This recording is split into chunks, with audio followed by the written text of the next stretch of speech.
So you're concerned about securing your phone, and you should be. So is it iris scanners, fingerprint scanners, or passcodes? What's the best way to lock it down?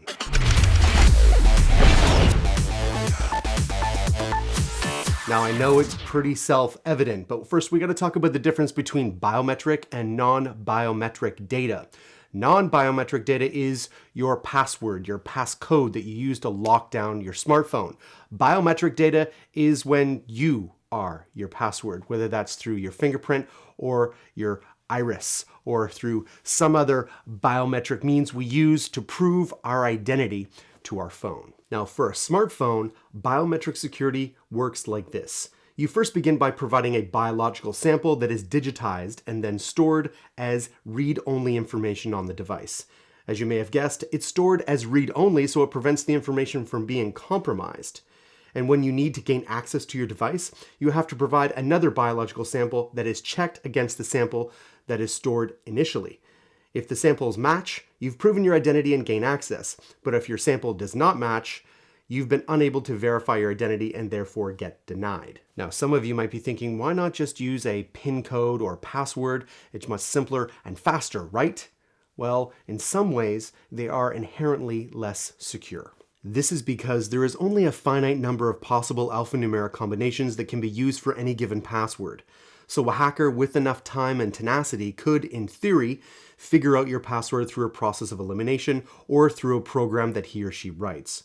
Or else, a potential attacker could watch you input your password or pattern and after getting access to your device, attempt to follow along with your movements to satisfy your device's authentication requirements. Granted, there are ways to mitigate this somewhat, including by putting a limited number of times in which an incorrect password can be entered, but this type of precaution is far from absolute. For this reason, fingerprint sensors are all the rage right now and becoming a standard feature even in mid to low range mobile devices. Now I know what some of you are thinking. You're thinking, Jace, I have a fantastic password. It cannot be guessed by anybody. It's not simple. It's super complicated with special characters, capitals, just crazy stuff. No one's going to hack that thing or guess it. Well, let's hear from an expert. This is Bill Burr, a former manager at the National Institute of Standards and Technology. No, not that Bill Burr. In 2003, Burr created an 8-page guide that would go on to inform the password creating guidelines by which we all are forced to abide by today. But Burr recently came clean and admitted that he had a very poor understanding of how passwords actually worked at the time. And he's very sorry that his misguided treaty is the reason we must make these unnecessarily complicated passwords that don't make our devices or accounts any more secure. We now know that using a string of simple and unrelated words is actually more secure than using a shorter password in which there is a mix-up of upper and lowercase letters, numbers, and special characters. There is a well-known comic strip that explains this best, illustrating how a computer could take 550 years, or at least 1,000 guesses per minute, to figure out a password consisting of 4 simple words, like correct horse battery staple, while something like trub 4 or and 3 would just take 3 days at the same rate. Now there is a saving grace for alphanumeric passwords, and I know you're gonna groan because it's a pain in the but it is two-factor authentication. Basically, rather than immediately granting entry with the input of your password, two-factor authentication means that input of your password will trigger a one-time temporary code to be sent to you, typically a numeric code sent via a text message or a phone call.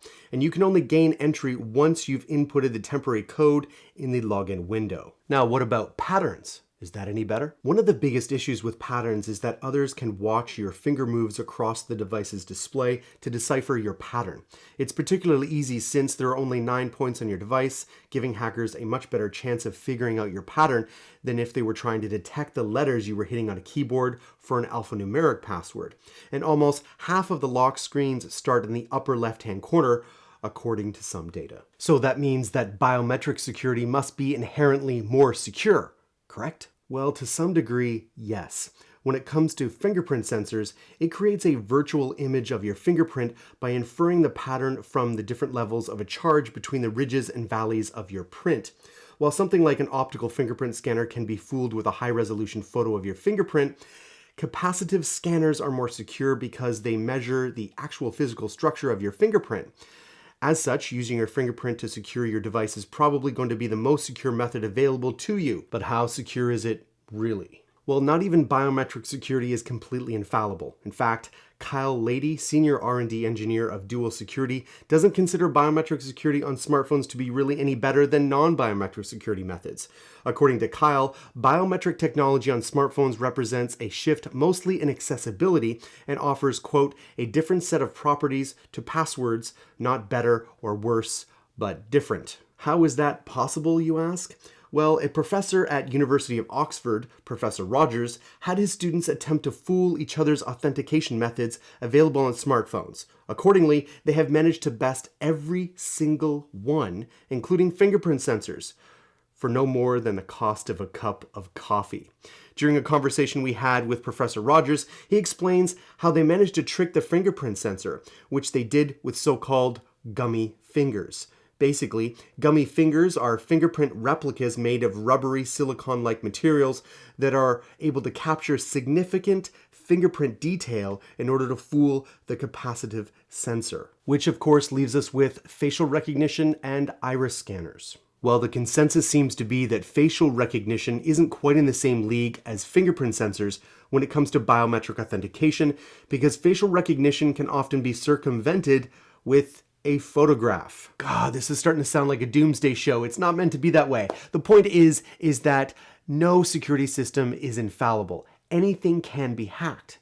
But on the other hand, as we progress, it is getting harder and harder to hack these systems. Case in point, I know there was a big scandal. I did a show about it after the S8 was hacked, like a month after it launched. But come on, that German team put a lot of effort into hacking that. Most people are not going to be troubled going through that much hassle to hack your particular phone. So use your common sense. What do you think about your fingerprint scanner, your PIN code, your passcode, your iris scanners? I know I've seen some people use facial recognition where family members are using the facial recognition to get into a family member's phone. Has that happened to you? Let me know in the comments below.